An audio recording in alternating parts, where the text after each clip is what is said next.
Hello friends, BRS chapter ఇది third part అనమాట. Last వీడియోస్లో మనం బీఆర్ఎస్ గురించి ఇంట్రొడక్షన్ అవి నేర్చుకున్నాము.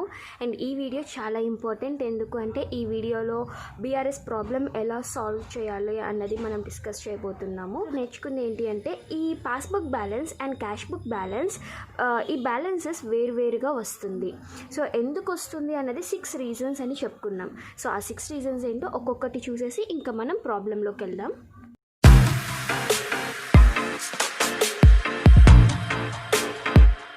ఇప్పుడు ఈ లైన్ అర్థం ఏంటో చూడండి. Cheques deposited into bank and collected by bank. Checks అన్నది బ్యాంకులోకి వేసాడంట, బ్యాంక్ కూడా కలెక్ట్ చేసుకుందంట. అయితే ఇక్కడ ప్రాబ్లం ఏంటంటే బీఆర్ఎస్ అన్నది ఎందుకు ప్రిపేర్ చేయాల్సి వచ్చింది, ఎటువంటి డిఫరెన్సెస్ ఏర్పడతాయి ఒక్క నిమిషం చూద్దాం. ఎలాగా అంటే ఇప్పుడు మిస్టర్ ఏ అనే వ్యక్తి ఉన్నాడండి. ఈ మిస్టర్ ఏ అనే వ్యక్తి బిజినెస్ చేస్తున్నాడు. సో తన బిజినెస్లో ఒక గూడ్స్ని అప్పుగా అమ్మాడు.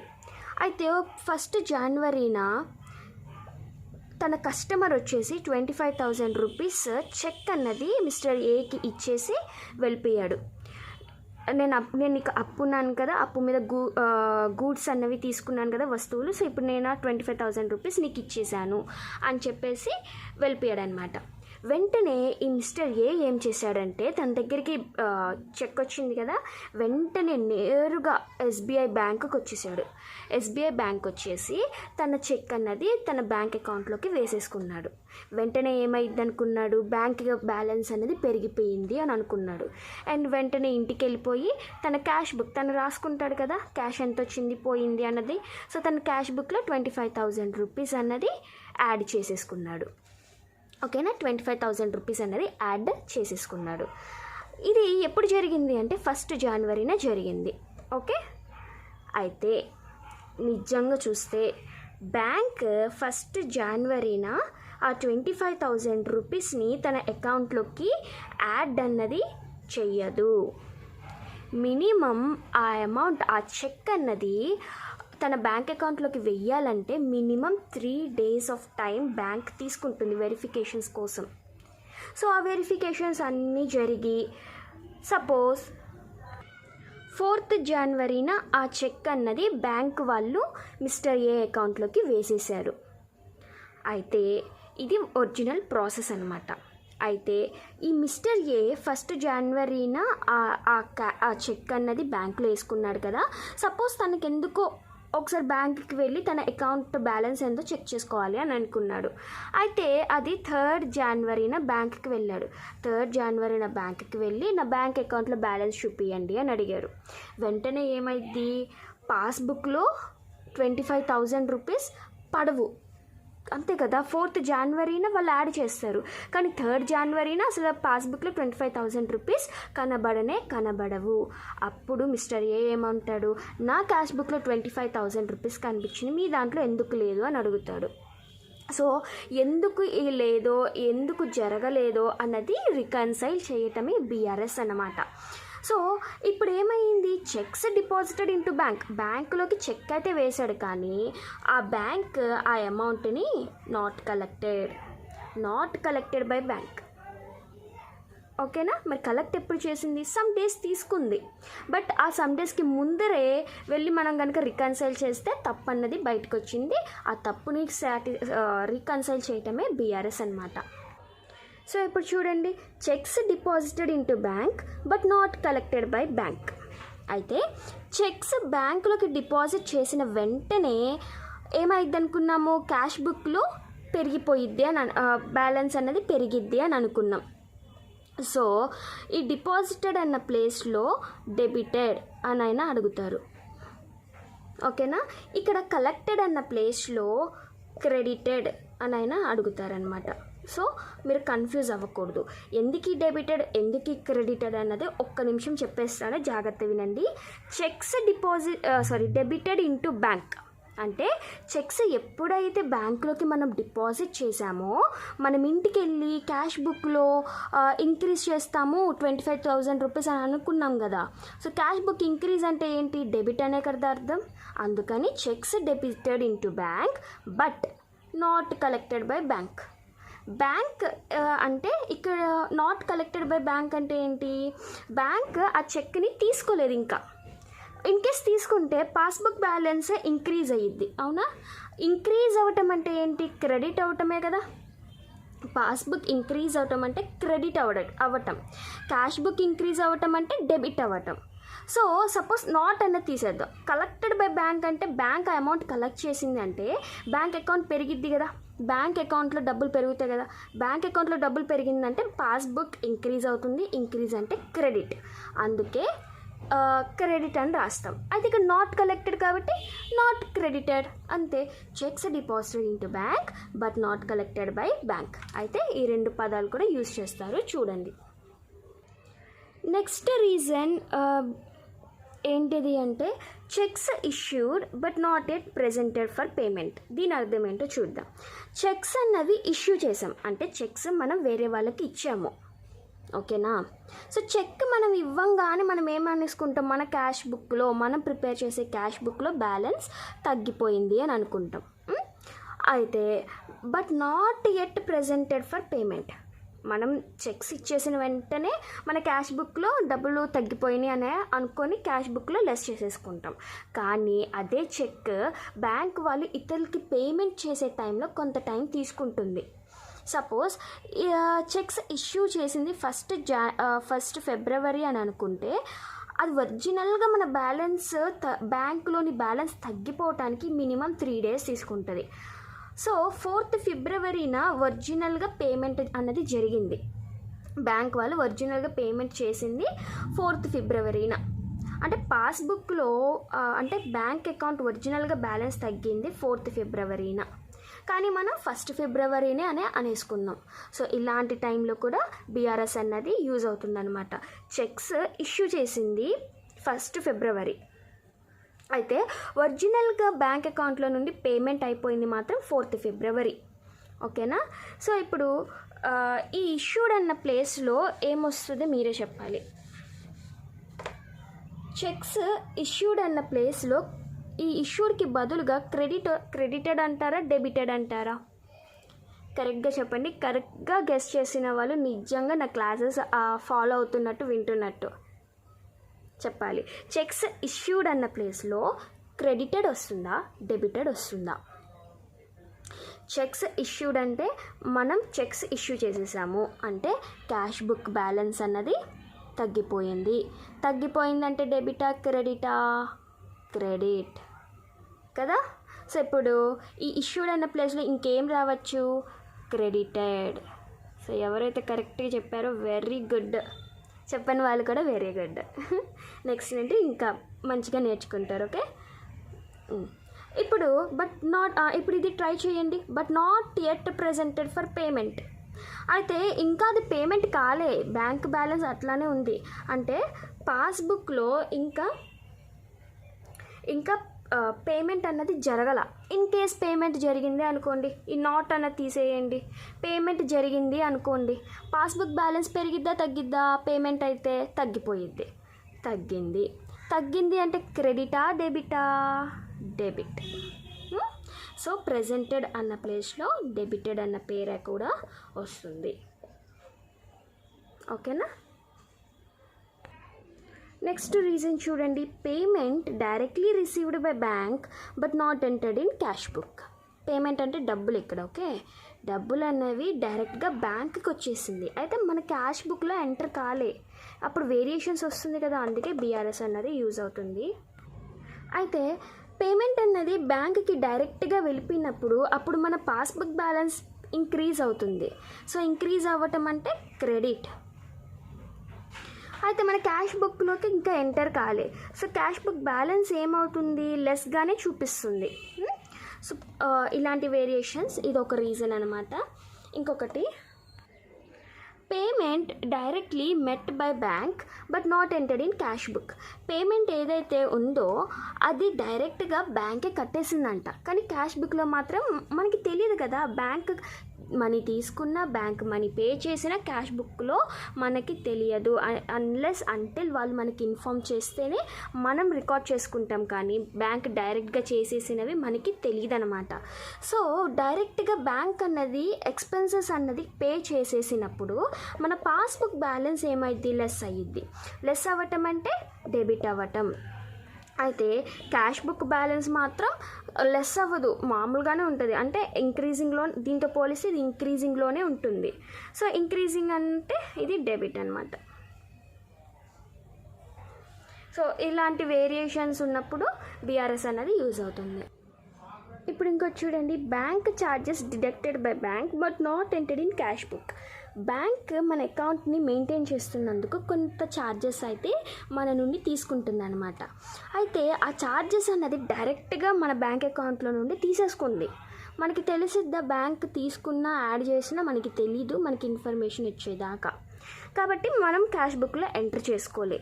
కానీ బ్యాంక్లో మాత్రం బ్యాంక్ ఛార్జెస్ డిడక్ట్ అయిపోయింది, అంటే పాస్బుక్ బ్యాలెన్స్ తగ్గింది అవ్వటం అంటే డెబిట్ అయ్యింది. సో చూడండి, బీఆర్ఎస్ చాప్టర్లోని నేను సెకండ్ ఎగ్జాంపుల్ ఇప్పుడు ఎలా చేయాలి అన్నది చెప్తా పోతున్నాను. సో ఈ సమ్ అనేది రెడీగా తీసి పెట్టుకోండి, చాలా ఈజీ. మీరు అనుకుంటున్న దానికంటే అసలు మీరు ఈ సమ్ సాల్వ్ చేసిన తర్వాత ఎంత ఈజీగా అనుకుంటారు. సో పదండి అయితే ఎలా చేసేయాలో చూసేద్దాం. Okay, example number 2. ఏమడిగారు? ఫ్రమ్ ద ఫాలోయింగ్ పర్టిక్యులర్స్, చూస్తున్నారు అందరూ text book. From the following particulars prepare BRS for Jindal offset limited. So Jindal offset limited వాళ్ళ తరపున మనం బీఆర్ఎస్ అన్నది ప్రిపేర్ చేయాలంట. అయితే నేను ఇక్కడ బీఆర్ఎస్ అనేది ఆ ప్లస్ మైనస్ అన్న మోడల్ ఉంటుంది చూసారా, దాని ద్వారా చెప్తాను. ఇది చాలా ఈజీ, ఏదైనా ఫాలో అవ్వచ్చు అండి. డీటెయిల్స్ అమౌంట్ అన్న మోడల్ అయినా ఫాలో అవ్వచ్చు, లేదు అంటే ఈ ప్లస్ మైనస్ మోడల్ అయినా ఫాలో అవ్వచ్చు, ఏం కాదు, ఏదైనా ఒకటే. సో ఇప్పుడు చూద్దాం సమ్. ఫస్ట్ అయితే మీకు క్వశ్చన్ పేపర్లో క్వశ్చన్ చదువుకున్న వెంటనే మీరు ఏం చేస్తారంటే ఇలా ఒక పెన్సిల్ పట్టుకోండి, ఇలా ఒక క్యాలిక్యులేటర్ పట్టుకోండి, ఒక రఫ్ పేజ్ లేదా అంటే ఒక పక్కకి. వెంటనే ఏం చేస్తారంటే ఇప్పుడు క్వశ్చన్ చదవండి. Balance as per cash book 2,40,000 ఇచ్చారు. అంటే మీరు ప్రిపేర్ చేసుకున్న క్యాష్ బుక్లో అమౌంట్ 2,40,000 అని ఉంది. అయితే checks issued but not presented in the bank amounts to 1,36,000. ఈ పాయింట్స్కి వెళ్ళబోయే ముందు ఒక చిన్నది ఏంటి అని అంటే, మీ దగ్గర ఉన్నది ఇప్పుడు క్యాష్ బుక్. ఇప్పుడు ఇది క్యాష్ బుక్ అనుకోండి, మీ దగ్గర ఉన్నది క్యాష్ బుక్. మీరు క్యాష్ బుక్ నుండి పాస్బుక్కి రీచ్ అవ్వాలి. మీకు అర్థమవుతుంది అవ్వండి. సో మీకోసం అనమాట, మీకు అర్థం అవ్వాలి అని. పర్లేదు, నేను వెంటనే కడిగేస్తాను, ఏం కాదు. సో సెకండ్ పాయింట్ చూడండి, checks issued but not presented in the banks. Checks అన్నది మనం ఇష్యూ చేసేసాం, అంటే మన క్యాష్ బుక్లో నుండి డబ్బు వెళ్ళిపోయినట్టుగా, ఒక చెక్ రూపంలో డబ్బు వెళ్ళిపోయినట్టుగా చేసేసాము. కానీ ఏమంటున్నాడు, not presented in the bank అయితే ఇంకా పేమెంట్ ఏం చెయ్యాలా. మనం క్యాష్ బుక్లో నుండి కొంత డబ్బులు చెక్ రూపంలో ఇచ్చేసాము, కానీ పాస్బుక్ మాత్రం ఇంకా ఇయ్యాల. అయితే ఇప్పుడు పాస్బుక్ బ్యాలెన్స్ తగ్గుంటుందా పెరుగుంటుందా అంటే అలానే ఉంటుంది. క్యాష్ బుక్ బ్యాలెన్స్ మాత్రం తగ్గు ఉంటుంది, అంతే కదా. 1,36,000 రూపీస్ మనం ఇచ్చేసాం కాబట్టి క్యాష్ బుక్ బ్యాలెన్స్ తగ్గిపోయింది, కానీ పాస్బుక్ ఇంకా ఇయ్యలేదుగా, హైలోనే ఉంది. ఇప్పుడు మనం ఈ ఫస్ట్ వాడు ఇచ్చింది క్యాష్ బుక్ కాబట్టి ఈ క్యాష్ బుక్ బ్యాలెన్స్ ఈ పాస్బుక్కి రీచ్ అవ్వాలంటే ఇలాగ పైకి రావాలి. సో ఇప్పుడు ఈ క్యాష్ బుక్ ఈ అమౌంట్ని ఏం చేయాలి, మనం యాడ్ చేయాలి. వెంటనే మీరు రాసేయకుండా ఇలాగ రఫ్లో దీన్ని ఇలా ప్లస్ సింబల్ పెట్టేసుకోండి. నెక్స్ట్ చూడండి, cheques deposited in bank but not yet cleared amounts to 90,000. Cheque అన్నది బ్యాంకులోకి వేసామంట, కానీ ఇంకా బ్యాంకులో ఆ అమౌంట్ వేసినట్టు చూపియాల.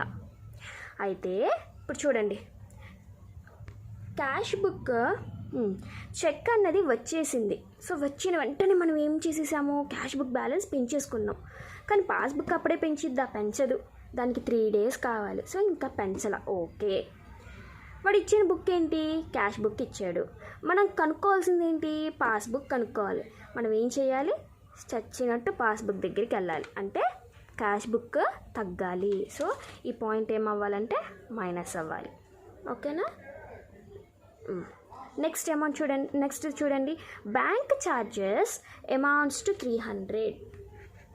బ్యాంక్ మన అకౌంట్ని మెయింటైన్ చేస్తున్నందుకు కొంత అమౌంట్ ఛార్జ్ చేసింది.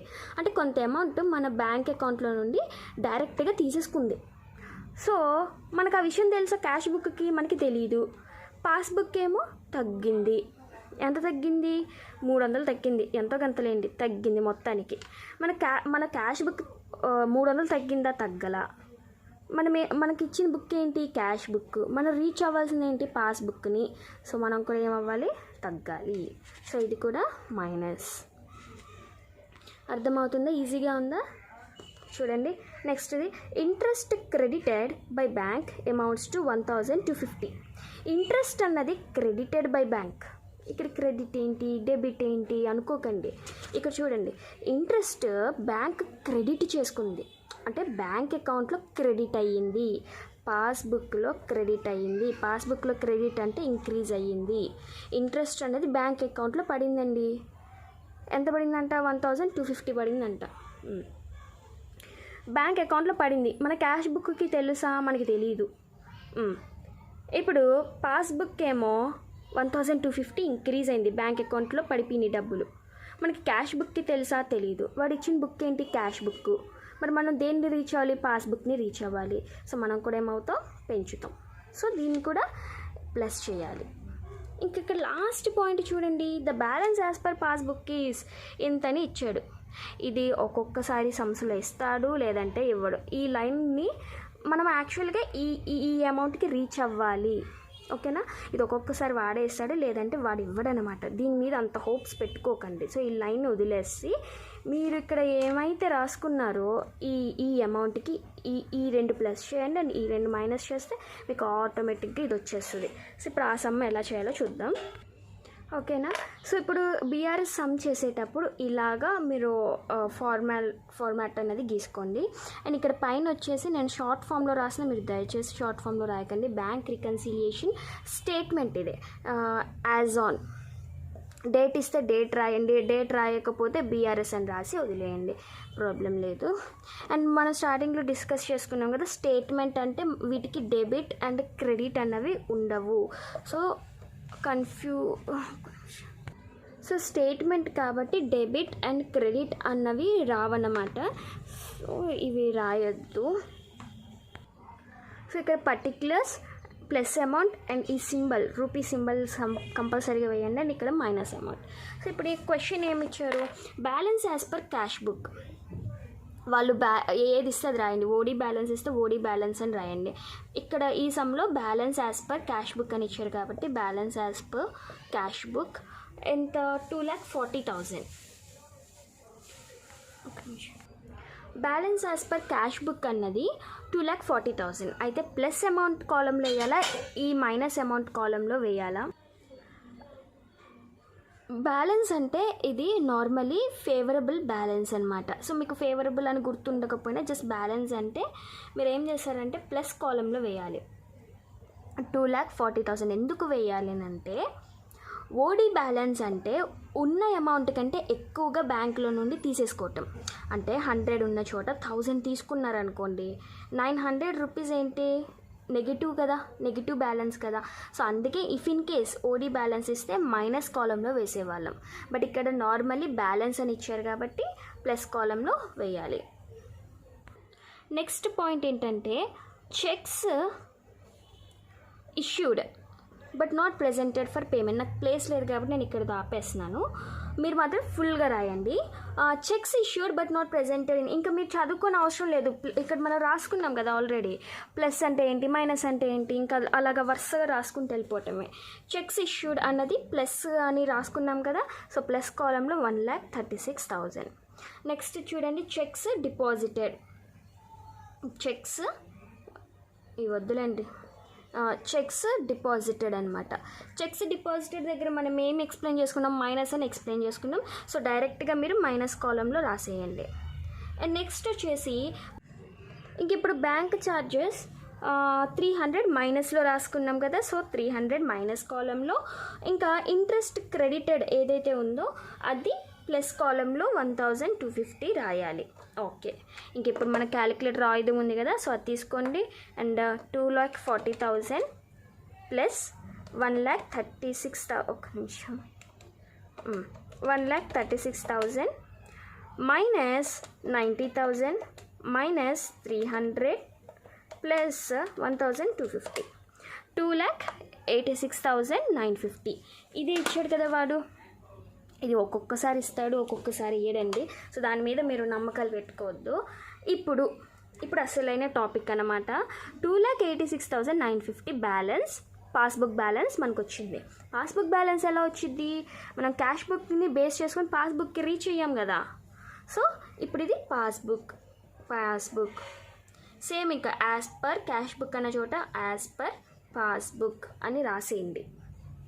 రాసేసిన తర్వాత so as per cash book అని యాజ్ పర్ పాస్బుక్ అన్నది ఈ వర్డ్స్ అయితే కన్ఫర్మ్. అంటే ఇప్పుడు సపోజ్ ఇక్కడ పాస్బుక్ ఉంటే ఇక్కడ క్యాష్ బుక్ వస్తుంది, ఇక్కడ క్యాష్ బుక్ ఉంటే ఇక్కడ పాస్బుక్, అంటే ఆపోజిట్గా వస్తుంది. ఈ వర్డ్స్ అయితే కన్ఫర్మ్. యాజ్ పర్ అన్నది కూడా కన్ఫర్మ్. ఇప్పుడు ఏం చేస్తారంటే ఇక్కడ ఏ బ్యాలెన్స్, ఇక్కడ ఓడి బ్యాలెన్స్ అయ్యిద్దా, ఇక్కడ నార్మల్ బ్యాలెన్స్ అయ్యిద్దా అనేది కన్ఫ్యూజన్ కదా మీకు. నాకు తెలుసు. ఇప్పుడు చూడండి, ప్లస్ అమౌంట్ అన్నీ యాడ్ చేసుకున్నారు, దాంట్లో నుండి ఈ లెస్ అమౌంట్ అన్నది తీసేశారు. మనకి బ్యాలెన్స్ ఎంత వచ్చింది, 2,86,000 ఎంత వచ్చింది, 950 వచ్చింది. అది తక్కువ ఉన్న వైపుని రాసేయండి ఫస్ట్. 2,86,950 ఇది బ్యాలెన్స్ కదా. ఇప్పుడు ఏం చేస్తారంటే చూడండి జాగ్రత్తగా, స్టార్టింగ్ బ్యాలెన్స్ ఏమో ఇక్కడికి ఇస్తే మనకి క్లోజింగ్ బ్యాలెన్స్ ఆపోజిట్, అంటే ఇటునిస్తే ఇటువైపుకి వచ్చింది, ఇటువైపునిస్తే మనకి ఇటువైపు వచ్చింది. అంటే ఈ బ్యాలెన్స్ కనుక ఇలా ఆపోజిట్గా ఉంటే అది ఫేవరబుల్ బ్యాలెన్స్, అంటే నార్మల్ బ్యాలెన్స్. అంటే ఇప్పుడు ఇక్కడ ఏమైంది, బ్యాలెన్స్ యాజ్ పర్ పాస్బుక్. అదే సపోజ్ ఇంకా ఈ సమ్ ఇక్కడితో అయిపోయిందండి, మీకు కన్ఫర్మ్ అయిపోయింది కదా. ఇప్పుడు ఓడి బ్యాలెన్స్ అనేది ఎట్లా వస్తుందో నేను చెప్తాను చూడండి. ఇప్పుడు ఓడి బ్యాలెన్స్ ఎలా వస్తుందని అంటే, సపోజ్ వాడు ఇచ్చిన బ్యాలెన్స్కి మనం కనుక్కోగా మనకు వచ్చిన బ్యాలెన్స్ ఇటు సైడ్న కాకుండా, అంటే ఇటు అటు సైడ్ అనేది ఎలా చేస్తారో అర్థమైంది కదా. ప్లస్సెస్లో నుండి ఈ లెస్ తీసేయంగా తక్కువ ఉన్న సైడ్న బ్యాలెన్స్ రాసాం. సపోజ్ తక్కువ ఉన్న సైడ్ ఇటు వచ్చింది అనుకోండి, 2,86,950 ఇటు వచ్చింది. సో వాడు ఇచ్చిన బ్యాలెన్స్ ఇటే ఉంది, మనకు వచ్చిన బ్యాలెన్స్ ఇటే సేమ్ సైడ్న ఉంటే అది ఓడి బ్యాలెన్స్ అవుతుంది, ఓవర్ డ్రాఫ్ట్ బ్యాలెన్స్ అవుతుంది. ఇంక ఈ పదాలు సేమే, మీకు అర్థమైంది అని నేను అనుకుంటున్నా. బ్యాలెన్సెస్ గనక సేమ్ సైడ్న ఉంటే ఈ బ్యాలెన్స్ ఆపోజిట్ అవుతాయి. అంటే ఇక్కడ ఫేవరబుల్ ఇస్తే ఇక్కడ ఓడి బ్యాలెన్స్ అవుతుంది, సపోజ్ ఇక్కడ ఓడి బ్యాలెన్స్ ఇస్తే ఇక్కడ ఫేవరబుల్ బ్యాలెన్స్ అవుతుంది. అలా కాకుండా వాడు ఇచ్చిన బ్యాలెన్స్ ఇటు, మనకు వచ్చిన బ్యాలెన్స్ ఇక్కడ రాస్తే గనక, అంటే ఇలా ఆపోజిట్ సైడ్లో ఉంటే కనుక ఇక్కడ ఏముంటే అక్కడ ఇది వచ్చేస్తుంది అనమాట. ఇది సమ్ మీకు అర్థమైందని నేను అనుకుంటున్నాను. అయితే ఇప్పుడు మీకు డౌట్స్ ఏమీ లేకపోతే మన టెక్స్ట్ బుక్లోని 3-4 సమ్స్ ఉన్నాయి కదా, సేమ్ ఇవే మోడల్. ఈ థర్డ్ సమ్, ఈ ఫోర్త్ సమ్ చెయ్యండి, ఓకేనా. చేసి నాకు ఖచ్చితంగా కమెంట్ పెట్టండి మీకు వస్తుందో లేదా. మీకు వస్తుంది అంటేనే నేను ఈ అడ్జస్టెడ్ క్యాష్ బుక్ ఉంది కదా చూడండి, ఇక్కడ ప్రిపరేషన్ ఆఫ్ ఈ అడ్జస్టెడ్ క్యాష్ బుక్ మోడల్కి వెళ్ళిపోదాం. ఇంకంతే, అయిపోయినట్టేనండి బీఆర్ఎస్. మీరు ఎంతగానో ఎదురు చూసిన బీఆర్ఎస్ అయిపోయినట్టే. సో ఇప్పుడు మీరు మీ వర్క్ ఏంటి అంటే ఈ 3-4 సమ్స్ ఉన్నాయి కదా, ఈ 3-4 సారీ ఈ 3-4 సమ్స్ ఉన్నాయి కదా, ఈ 3-4 సమ్స్ అన్నది చెయ్యండి, ఓకేనా. ఈ వీడియో కనుక మీకు నచ్చితే లైక్ చేయండి, అండ్ మీ ఫ్రెండ్స్కి కూడా యూజ్ అవ్విద్ది అనుకుంటే షేర్ చేయండి. అండ్ ప్లీజ్ నా ఛానల్కి ఫస్ట్ టైం వస్తే సబ్స్క్రైబ్ చేసుకోండి.